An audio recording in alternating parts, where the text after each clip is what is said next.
When someone tells you that you're too old for something, or too old to follow your dreams, there's no one who knows how untrue that is than Joe Record.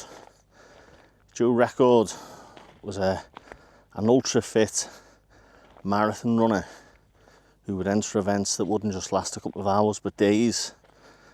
And in 1983, at the height of his prime, he entered the Sydney to Melbourne race, 544 miles, where you have to complete it in a series of legs that allows you to get some sleep and rest in between each leg. And he turned up that day being admired by all his competitors, and not only did he run the race, but he also managed to break his personal bests on each part and section of the race. He was tipped to win it, and even though there was a slight knee injury that he picked up years ago, this didn't faze Joe. Joe was someone who studied the sport of running, worked on endurance, worked on his own physical and mental health and mental endurance to compete a race. He wasn't any stranger to this kind of activity. He was in the elite of athletes.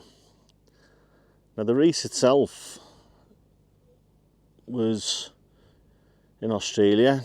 As I said, it was 544 miles, and this isn't something that your average person can do. It takes a lot of time and preparation. Joe was 27 years of age.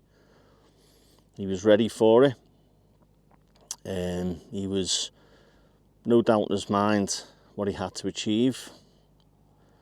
But this is where the twist is.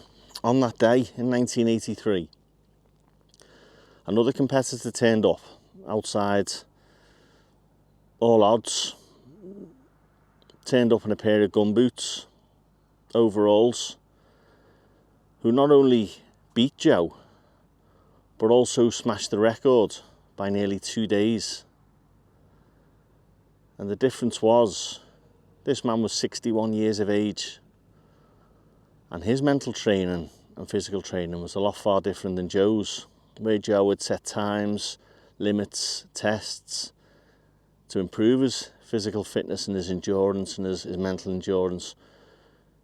Cliff was a potato farmer who, when he ran that race in 1983, he didn't have the conventional methods of training. He used his mind to imagine running from storms or weather fronts, or even animals that could kill his sheep on his farm. And that's what he used. He wasn't conditioned the way Joe was, but still, at 61 years of age, he ran the race and absolutely annihilated the record, and actually put the race on the map. Now, he did try before to run races where he didn't do as well, but he stuck to his belief and his faith that he was going to win, and he did. And the greatest thing about what Cliff did, both him and Joe had the passion for running. The prize money was $10,000 US, and Cliff didn't keep a penny of it. He split it between Joe and the runners-up. He wasn't interested in fame or fortune or money. He just ran because he loved running, and he knew he could do it. And when people say to me, or when I've heard people say it to others, you get to a certain age, you're too old. Are you really? I don't think you are. It's just that you've got to alter your mindset. And once you do that,